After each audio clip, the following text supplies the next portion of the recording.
الحمد لله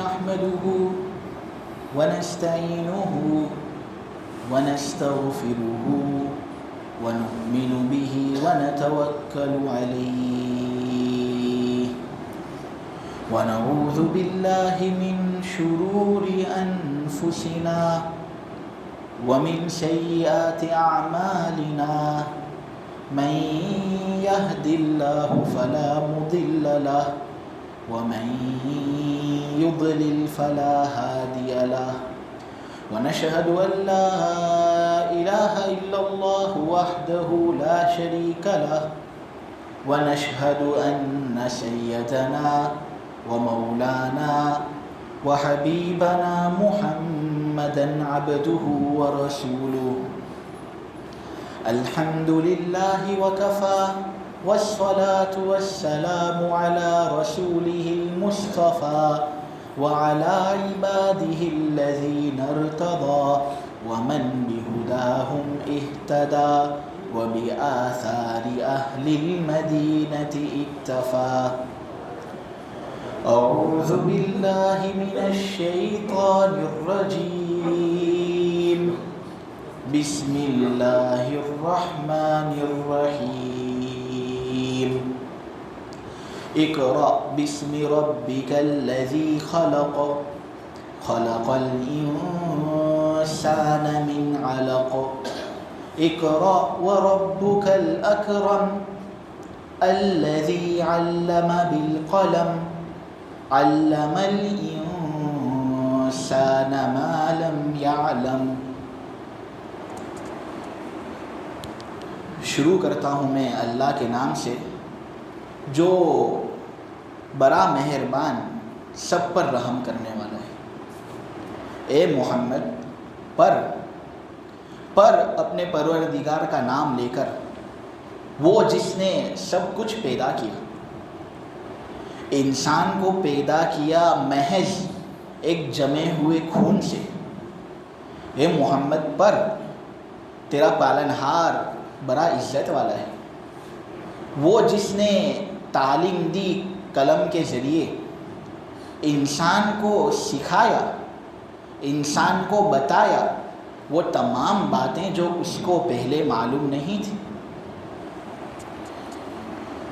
الحمدللہ اللہ کے فضل سے سورہ علق کی تفسیر ہو رہی ہے. اس میں جو پہلا حصہ تھا تفسیر کا وہ الحمدللہ تمہارے سامنے گزشتہ ہفتے بیان کر دیا گیا. اس میں علق کے بارے میں کچھ تفسیر ہوئی تھی. یہ سورت جو ہے یہ 19 آیتوں پر مشتمل ہے. حروف اس سورت کے اندر ہے 72 اور اس سورت کے اندر الفاظ ہیں 72 اور حروف اس سورت کے اندر ہے 170. اللہ تبارک و تعالیٰ کا فضل اور احسان ہے کہ ہر حرف کو پڑھنے پر اللہ تبارک و تعالیٰ 10 نیکیاں دیتا ہے، وہ بھی کم سے کم. یعنی یہ سورہ علق تم نے پڑھی، اس کے اندر ایک حرف ایک الف، ایک حرف ایک قاف، ایک حرف ایک را کے پڑھنے پر اللہ 10 نیکیاں دیتا ہے. جب اس سورت کے اندر 170 حروف ہیں تو پھر انشاءاللہ مکمل سورت اتنی مختصر پڑھنے کے نتیجے میں اللہ تبارک و تعالی ہما شما کو 1700 نیکیاں دے گا، وہ بھی کم سے کم. پھر آدمی کا اخلاص اور آدمی کے اندر اللہ کا استحضار جتنا زیادہ ہوگا، جتنا آداب کا رعایت کرتے ہوئے وہ قرآن کریم کی تلاوت کرے گا، اللہ اتنا زیادہ اجر اس کو دیتا رہے گا. یہ اللہ تبارک و تعالیٰ کا ہما شما پر فضل ہے. یہ سورت جو ہے اس کے بارے میں تمام مفسرین کا اتفاق ہے، خواہ وہ ابن کثیر ہو، خواہ وہ قرطبی ہو، خواہ صاحب معالم التنزیل ہو، جتنے بھی مفسر لوگ ہیں ان کا اتفاق ہے کہ سب سے پہلے میں نازل ہونے والی سورت نبی پاک صلی اللہ علیہ وسلم پر یہ سورہ علق. لیکن بعض مرتبہ عوام کچھ غلط سمجھ لیتی ہے. وہ یہ سمجھتی ہے کہ سورہ الگ کا پورا مضمون جو ہے اقرا سے لے کر سجدے کی آیت تک یہ بیک وقت نازل ہوا. یہ بات صحیح نہیں، بلکہ سورہ الگ کی جو پہلی 5 آیتیں ہیں جس کی تلاوت ابھی میں نے تمہارے سامنے کی، یہ سب سے پہلے نبی پاک صلی اللہ علیہ وسلم پر نازل ہوئی.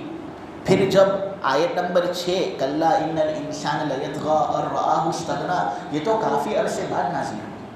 تو ابتدائی 5 آیتیں سورہ الگ کی جو ہیں نبی پاک صلی اللہ علیہ وسلم پر جو وحی نازل ہوئی، اس میں سے سب سے پہلے نمبر پر جو وحی نازل ہوئی یہ سورہ الگ کی پہلے 5 آیتیں.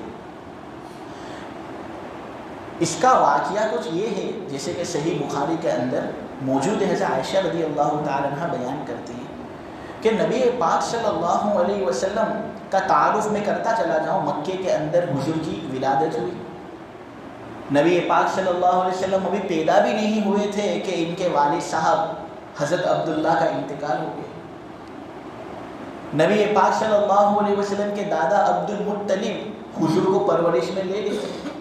سوچئے کتنا مشقت والا کام ہوگا دادا کے لیے بھی اور خود نبی پاک صلی اللہ علیہ وسلم کے لیے بھی. کچھ ہی عرصے میں پھر نبی پاک صلی اللہ علیہ وسلم کی والدہ صاحبہ حضرت آمینہ کا بھی انتقال ہو جاتا ہے.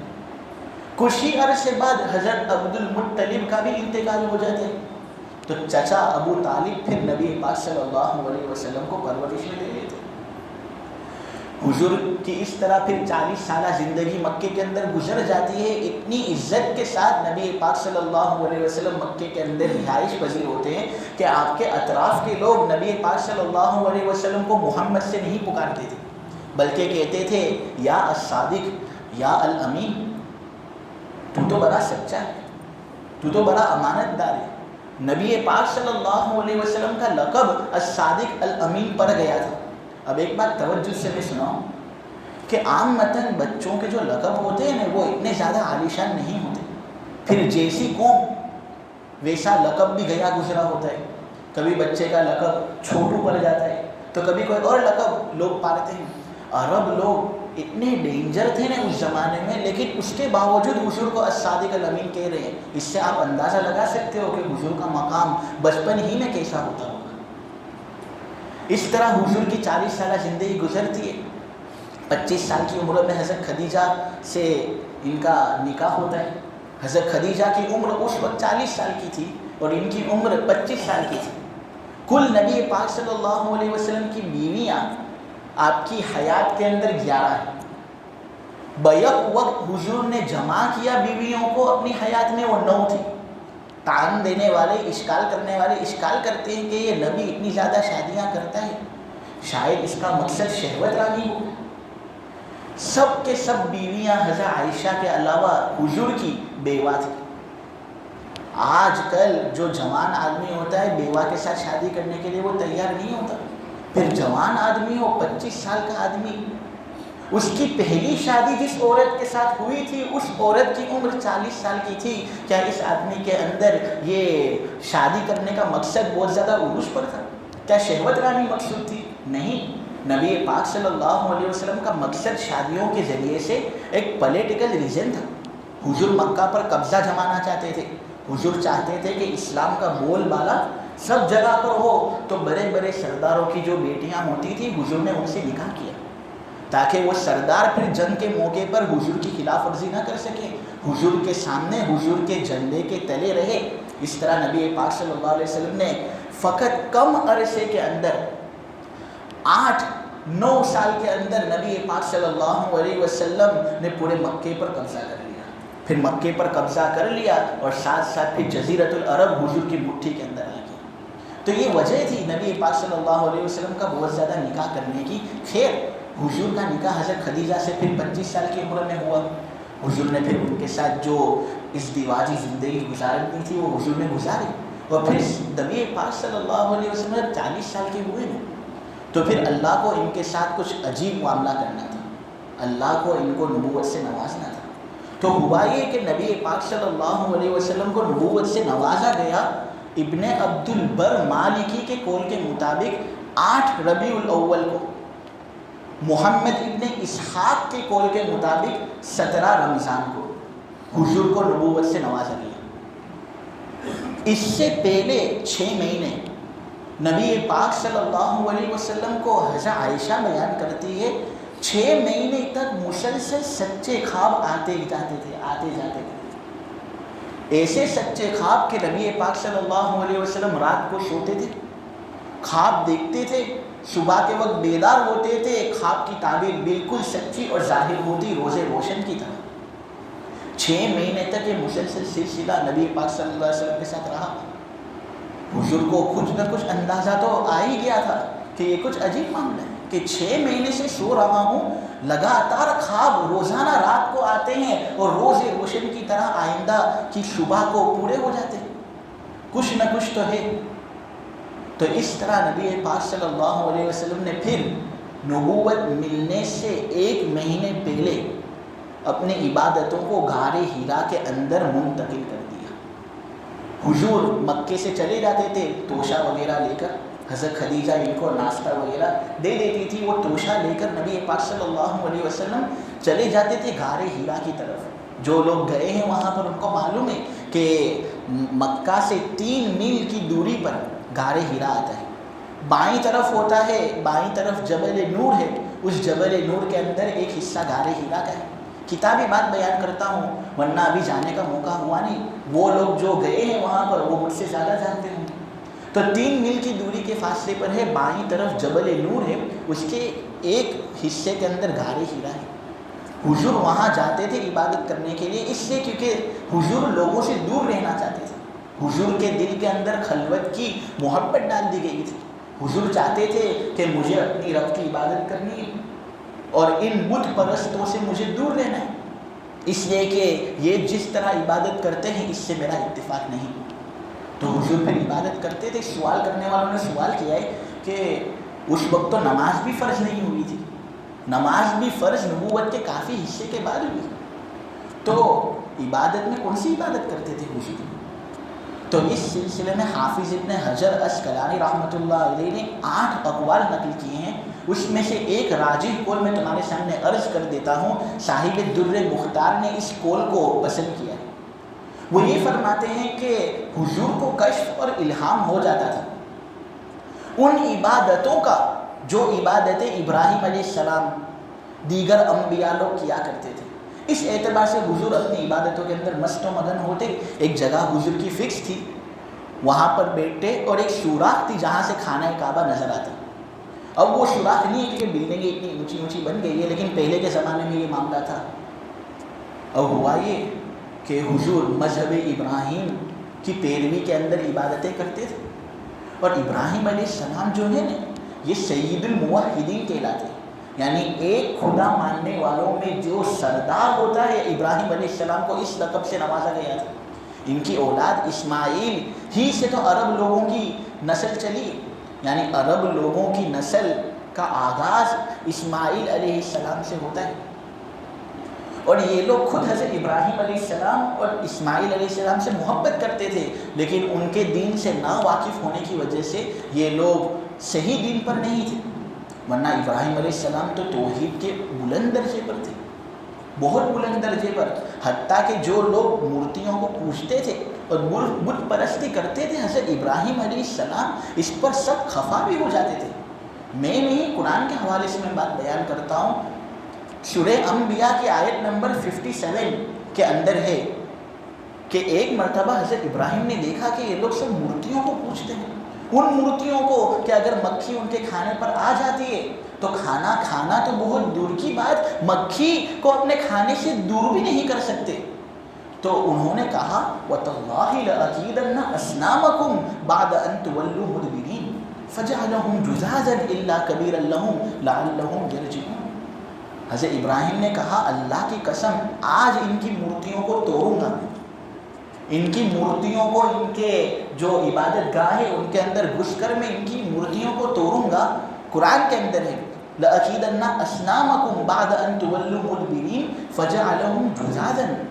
حضرت ابراہیم گئے اور سب کے ٹکڑے ٹکڑے کر دیے، تمام مورتیوں، پوری قوم جمع ہو گئی، غضبناک کہ یہ کیا کیا تو نے؟ ہمارے معبودوں کی یہ حالت تو نے کی؟ تو حضرت ابراہیم نے کہا میں نے کچھ نہیں کیا. حضرت ابراہیم نے دراصل کلہاڑی کے ذریعے سے اب جتنے بھی معبود تھے سب کے ٹکڑے ٹکڑے کیے، اور پھر حضرت ابراہیم نے وہ کلہاڑی لی اور جو سب سے بڑا معبود تھا نا اس کے ہاتھ کے اندر رکھ دی، بڑے معبود کو رہنے دیا.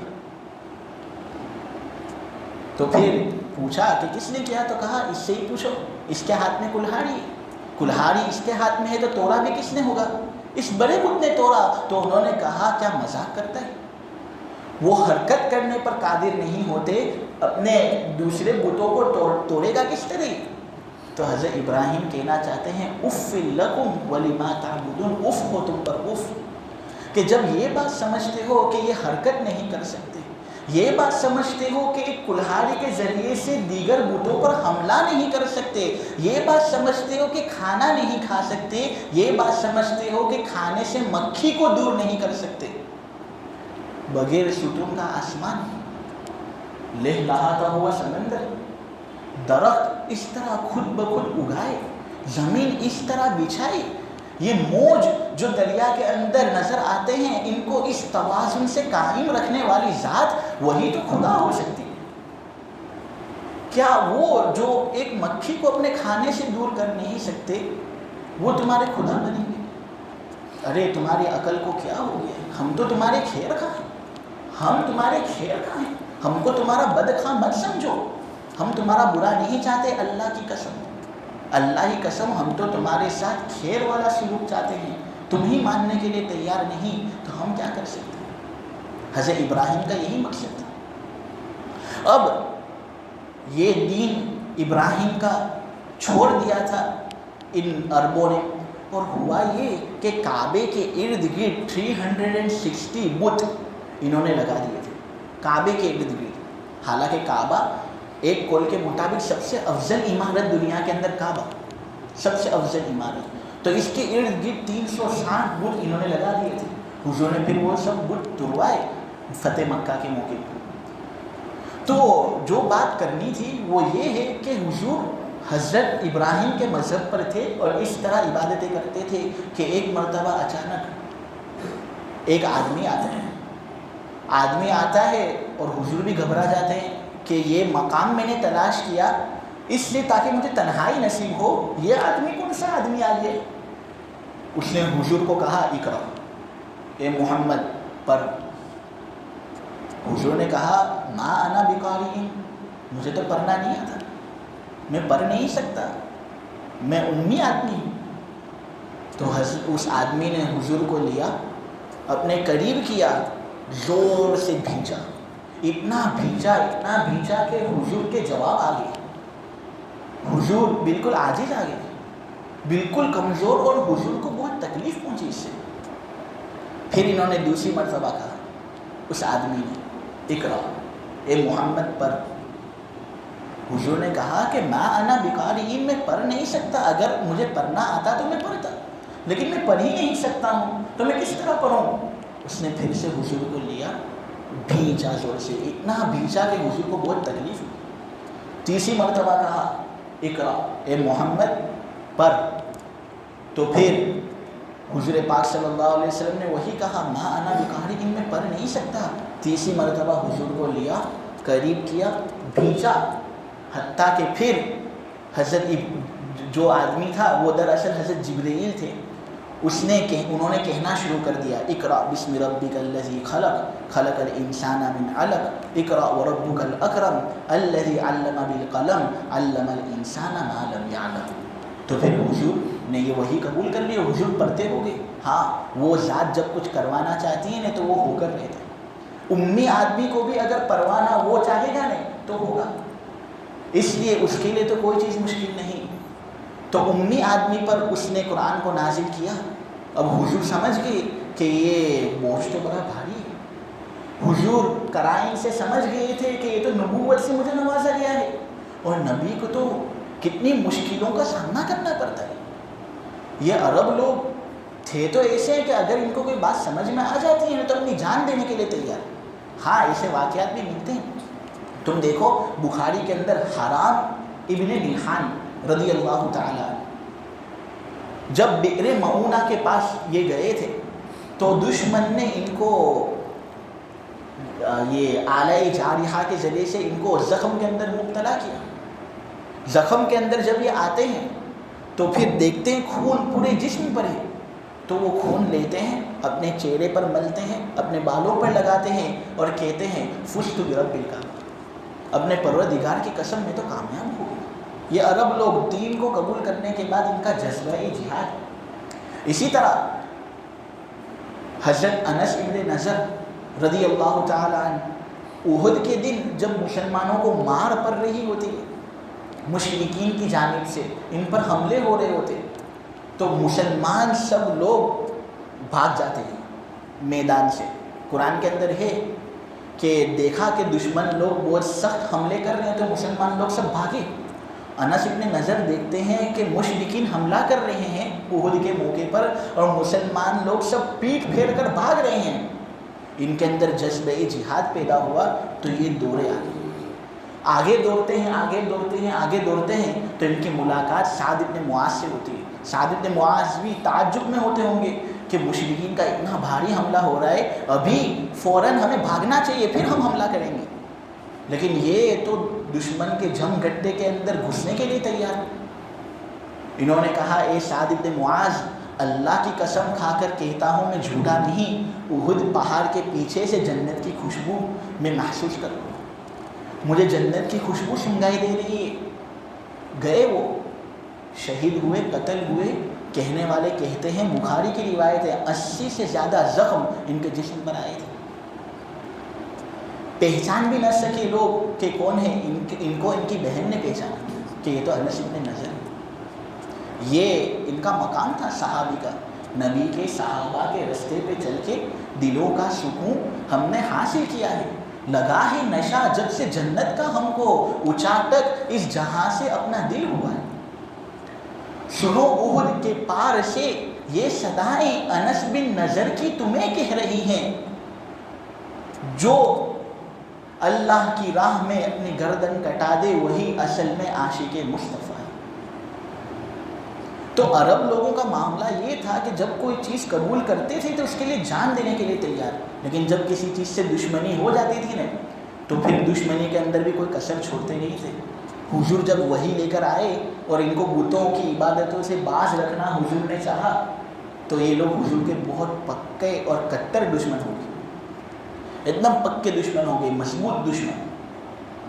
تو اس وجہ سے حضور کو یہ سب خیالات حضور کے دل و دماغ کے اندر تھے کہ حضور کو خوب بخار آیا، تیز بخار آیا اور حضور گھر کے اندر پہنچے تو حضرت خدیجہ سے کہا زملونی، ارے چادر اوڑھاؤ، چادر اوڑھاؤ، مجھے ٹھنڈ لگ رہی ہے. تو حضرت خدیجہ نے پھر سارا ماجرا دریافت کیا کہ یہ کیا ہوا.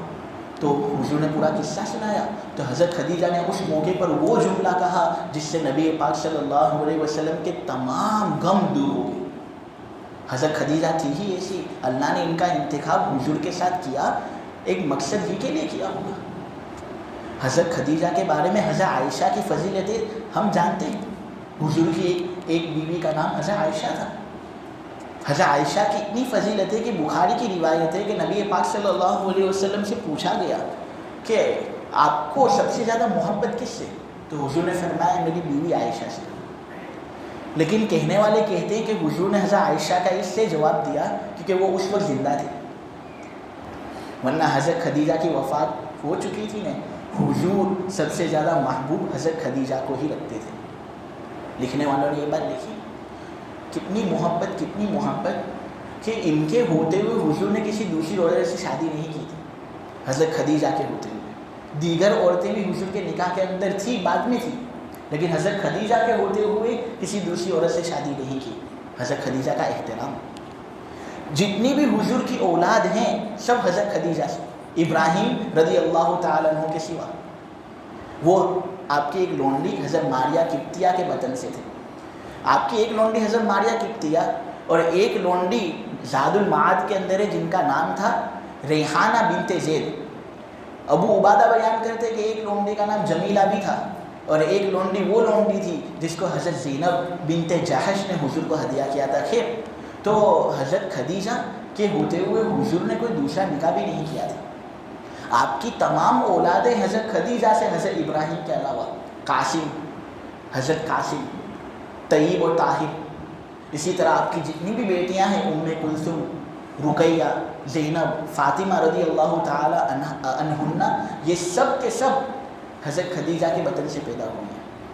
حضور کو حضرت خدیجہ سے بہت محبت تھی، اور بخاری کی روایت ہے کہ ایک مرتبہ جبرائیل آئے اور حضور سے کہا کہ اس خدیجہ نے آپ کا بہت ساتھ دیا ہے نا، آپ کا بہت ساتھ دیا ہے، اے نبی ذرا اس سے کہہ دو کہ اللہ ان کو سلام پہنچا رہا ہے، ذرا کہہ دو ان سے کہ جبرائیل ان کو سلام پہنچا رہا ہے۔ نبی پاک صلی اللہ علیہ وسلم نے حضرت خدیجہ کو دیکھ کر کہا کہ اے خدیجہ، خوشخبری ہو تیرے لیے، خوشخبری ہو تیرے لیے، آج لوگ تو مارے پھر رہے ہیں، کوئی جہاد کے اندر لگا ہوا ہے، کوئی دنیا کے علاقے کے اندر نمازوں کے اندر لگا ہوا ہے، کوئی روزانہ 3 6 10 پارے پڑھتے ہیں اللہ کو راضی کرنے کے لیے، لیکن یہ خدیجہ ایسی ہے کہ اللہ ان کو راضی کرنے کے لیے اپنا سلام بھیج رہا ہے۔ یہ ان کا مقام تھا حضرت خدیجہ کا، یہ مقام آسانی سے حاصل نہیں ہوتا میرے عزیزوں، یہ مقام حاصل کرنے کے لیے ہمیں گناہوں کو چھوڑنا پڑتا ہے، اللہ کی عبادتیں کرنی پڑتی ہے، تو پھر ہوتا یہ ہے کہ اللہ بھی سلام بھیجتا ہے۔ دیکھو اس سلسلے میں ہمیں نا امید ہونے کی ضرورت نہیں، وہ بھی انسان تھے، ہم بھی انسان ہیں۔ امام شافعی فرماتے وَهُمْ رِجَالٌ نَحْنُ رِجَالٌ، وہ بھی انسان، ہم بھی انسان۔ تو جب ان سے اللہ کی عبادتیں ہوتی ہے اتنی زیادہ کہ اللہ سلامی بھیجتا ہے، تو ہم اگر عبادتیں کریں گے تو امید ہے کہ اللہ ہمیں بھی سلامی بھیجے گا، تو پھر تو ہمارے لیے کامیابی ہی کامیابی، فلاح ہی فلاح ہے۔ تو حضرت خدیجہ رضی اللہ تعالی عنہا کے بارے میں یہ فضیلت، اور ایک روایت تو متفق علیہ ہے کہ حضور نے یہ بات کہی کہ سب سے افضل خاتون اگر دنیا کے اندر آئی تو وہ حضرت خدیجہ، سب سے افضل خاتون۔ اور بعض لکھنے والے لکھتے ہیں کہ سب سے پہلے اسلام قبول کرنے والی بھی حضرت خدیجہ، ابو بکر سے بھی پہلے، حضرت ابو بکر رضی اللہ تعالیٰ عنہ سے بھی پہلے حضرت خدیجہ۔ کتنا سپورٹ کیا اپنے شوہر کو۔ اس سے یہ بات معلوم ہوتی ہے کہ جو میری بہنیں یہ سنیں گی اور جو میرے عزیز بھائی لوگ ہیں وہ اپنی بیویوں کے ساتھ اچھا سلوک کریں۔ دیکھو تمہارا ازدواجی تعلق بہت ضروری ہے، تبھی تو مسلمانوں کے اندر اتحاد ہوگا۔ لیکن اگر تم دونوں ہی آپس میں ایک دوسرے کے سلسلے میں کوتاہی تم لوگوں نے برتی، شوہر کا معاملہ ایسا ہے کہ پوری رات دوستوں کے اندر پھر اپنا منہ دکھاتا ہے فجر کی نماز کے بعد، ارے یہ کون سا انصاف ہے؟ تم نے اس کو اس کے حق سے محروم کیا ہے، تمہیں اس کا جواب اللہ کو دینا ہو۔ عورتیں، شوہر گھر کے اندر ہوتا ہے لیکن اس کو پانی کے لیے پوچھتی نہیں، پورا ٹائم اپنا موبائل کے اندر۔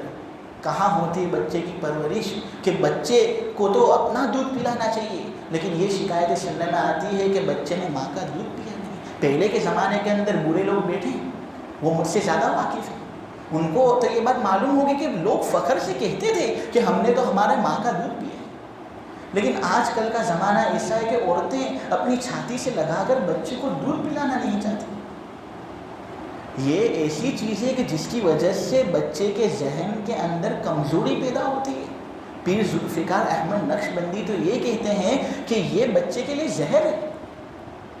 اگر تم چاہتے ہو کہ تمہارا بچہ مضبوط ہو، ذہین ہو، روشن ہو، سمجھدار ہو، عاقل ہو، فہیم ہو، تو تمہیں چاہیے کہ تم اپنا دودھ پلاؤ۔ یہ دودھ پلانے کی جو پروسیس ہے نا، اس پروسیس کے اندر بچے کے لیے ماں کو بھی محبت پیدا ہوگی، بچہ بھی خوب ماں سے محبت رکھے گا۔ ماں بوڑھی ہو جائے گی نا تو بچہ کام آئے گا، فون تمہیں کام نہیں آئے گا۔ شوہر دیکھو فون میں، بیوی دیکھو فون میں، یہ فون اس پر لعنت اور نحوستیں ہیں، اس لیے کہ اس نے ازدواجی تعلقات کو ختم کر کے رکھ دیا۔ اس لیے ہمیں چاہیے کہ فون کو سائڈ پر رکھیں، بچوں کو اپنے سینوں سے لگا کر رکھیں اور خوب شوہر سے محبت کریں، اور شوہر کو چاہیے کہ سب دوستی وغیرہ اپنی جگہ پر رکھیں، جتنی ضرورت ہے اتنی، پوری رات دوستوں کی خدمت کرنا اور دوستوں کے جو جم گھنٹے ہیں ان کے اندر گزارنا، تو یہ کرنے کے نتیجے میں تم اپنی بیوی کا حق مار رہے ہو، اس کا سوال تمہیں اللہ کو دینا ہوگا۔ اللہ ہماری حفاظت کرے۔ تو حضرت خدیجہ نے سپورٹ کیا اور کہا حضور سے کہ کلا لا یخزیک اللہ ابدا، اے نبی اللہ آپ کو کبھی رسوا نہیں کرے گا، کیوں رسوا نہیں کرے گا پتہ ہے؟ کیونکہ آپ تو ایسے بلند درجے کے آدمی ہو کہ آپ تو صلہ رحمی کرتے ہو لوگوں کے ساتھ، لوگوں کا بوجھ آپ اٹھاتے ہو. قدرتی مصیبتیں جب آتی ہیں، کسی جگہ پر نقصان ہوتا ہے، قحط سالی ہوتی ہے، تو آپ لوگوں کی مدد کرتے ہو، آپ مہمان نوازی کرتے ہو. جو آدمی پیسے ان کے پاس نہیں، پیسے سے لاچار ہیں، پیسہ کما کر آپ ان کو دیتے ہو، اتنا عظیم آدمی آپ کے جیسا اللہ کبھی بھی آپ کو رسوا نہیں کرے. خیر، حضور کو ان سب باتوں سے کچھ تقویت ملی. پھر حضرت خدیجہ نے کہا کہ چلو میں تم کو لے جاتی ہوں اپنے چچا ساتھ بھائی ورقہ ابن نوفل کے پاس.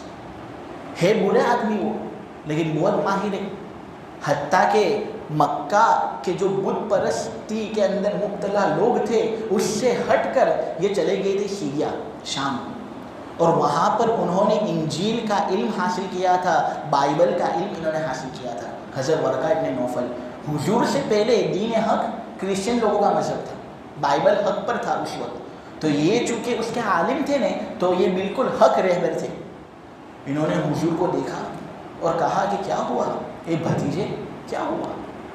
اب یہ دراصل بھتیجے ہوتے نہیں تھے اور یہ حضور کے چچا نہیں ہوتے تھے، لیکن عامتاً بڑا چھوٹے کو دیکھتا ہے تو شفقتاً بھتیجا کہہ دیتا ہے. تو ان کی عمر بہت زیادہ ہو چکی تھی، حتیٰ کہ آنکھوں کی بینائی بھی ان کی بہت کمزور ہو گئی تھی. تو انہوں نے کہا اے بھتیجے کیا ہوا تیرے ساتھ؟ تو حضور نے پھر پورا ماجرا سنایا. تو حضرت ورقہ ابن نوفل بالکل تعجب میں، اور تعجب کے اندر آ کر کہتے ہیں کہ اے محمد، اے بھتیجے، تجھ پر تو وہ فرشتہ آیا ہے جو فرشتہ موسیٰ پر آیا کرتا تھا. اس کا مطلب یہ کہ تو بڑا کام کرنے والا ہے، بہت بلند آدمی بننے والا ہے، تو نبی بننے والا ہے. اے کاش میں جوان ہوتا. ورقہ کہتے ہیں اے کاش میں جوان ہوتا اے محمد، کہ اب آئندہ کی زندگی تیرے لیے بہت خطرناک ہونے والی ہے. تجھے پتہ ہے تیری قوم دھکے مار مار کر تجھے اپنے دیش سے نکالے گی، ظلم کرے گی تجھ پر، اتنی تکلیفیں پہنچائے گی کہ تجھے اپنی بستی سے نکال دے گی. حضور تعجب میں کہ لوگ مجھے صادق اور امین کہتے، کیا واقعتاً وہ مجھے نکالیں گے؟ انہوں نے کہا جی، اس لیے میں تمنا کرتا ہوں کہ کاش میں زندہ ہوتا کہ میں تمہاری مدد کرتا، اور کاش میں جوان ہوتا تاکہ میرے اندر وہ طاقت ہوتی کہ میں تمہاری مدد کر سکوں. لیکن ہوا یہ کہ وہ واقعہ حضور کے ساتھ ہوا. حضور کے ساتھ جب وہ واقعہ ہو گیا تو چند ہی دنوں کے اندر حضرت ورقہ کا انتقال ہو گیا. پھر حضور نے اپنا کام کیا. سورہ الگ کا جو مضمون تھا پڑھا بھی، لوگوں کو پڑھایا بھی. اس کے نتیجے میں آج دیکھو کہ دنیا کے اندر فاسٹسٹ گروئنگ ریلیجن اگر کوئی ہے تو وہ اسلام ہے. نہیں، انشاءاللہ کرسچن لوگوں کا جو مذہب ہے نا، اس سے بھی آگے بڑھ جائے گا. یہ بات لکھنی ہو تو لکھ لینا. کرسچن لوگوں کا جو مذہب نمبر 1 پر ہے نا، اسلام، ان سے بھی آگے بڑھ جائے گا ایک نہ ایک دن، اور ہر کچے اور پکے گھر کے اندر اللہ اور رسول کا نام ہوگا. نبی پاک صلی اللہ علیہ وسلم کے بارے میں شاعر کہتا ہے، میں اکیلا ہی تھا جانب منزل مگر، میں اکیلا ہی تھا جانب منزل مگر، لوگ ساتھ آتے گئے کارواں بنتا گیا. اللہ تبارک و تعالیٰ کہنے کو قبول فرمائے، سننے کو قبول فرمائے، اور عمل کی توفیق عطا فرمائے. سبحانک اللہم و بحمدک و تبارک اسمک و تعالی جدک و لا الہ غیرک، لا الہ الا اللہ الاحد الصمد الذی لم یلد ولم یولد ولم یکن له کفوا احد. یا رب صلی وسلم دائما ابدا علی حبیبک خیر الخلق کلہم. اے اللہ میرے گناہوں کو معاف فرما، اے اللہ ہماری خطاؤں سے درگزر فرما. اے اللہ بڑے گنہگار ہیں، خطاوار ہیں، اے اللہ ہمارے تمام گناہوں کو معاف فرما دے. بے شک ہدایت دینے والی ذات تیری ہے، تو جس کو ہدایت دیتا ہے اس کو ہدایت ضرور ملتی ہے. مولا کریم تو اتنا عظیم و شان ہے کہ ایک امی نبی کو مولا کریم تو نے پڑھتا ہوا کر دیا. اے اللہ ہمارے دلوں کو کھول دے، قرآنی انوارات ہمارے دلوں کے اندر مزین فرما دے. اے اللہ یہ جو تفسیر ہے اس کو خوب قبول فرما. اے اللہ اس کو خوب فروغ عطا فرما. مولا کریم سننے والے آتے ہیں، مولا کریم انہوں نے جو سنا اس کو خوب قبول فرما. کرنے والے نے جو تفسیر کی، اے اللہ غلطیاں کی ہوگی، کوئی آدمی غلطی سے پاک نہیں ہوتا، غلطیاں سب کرتے ہیں. اللہ پکڑ مت کرنا. تیری پکڑ سے دراصل ہمیں ڈر لگتا ہے، کسی اور کی پکڑ سے ہمیں ڈر نہیں لگتا۔ اے اللہ تو پکڑ مت کرنا، اور مولا کریم تو قبول کر لینا۔ اور مولا کریم غزہ والے جو ہیں ہمارے بھائی، ان کے لیے ہم کچھ کر تو نہیں سکتے اے اللہ، لیکن یہ ٹوٹی پھوٹی تفسیر جو ہماری جانب سے ہوئی ہے اے اللہ اس کا ثواب ان کو پہنچا دینا۔ اور اے اللہ سورہ علق کا جو مضمون ہے، اسی طرح دیگر قرآنی مضامین ہے، ان پر عمل کی توفیق اے اللہ ہمیں عطا فرما۔ وآخر دعوانا ان الحمد للہ رب العالمین۔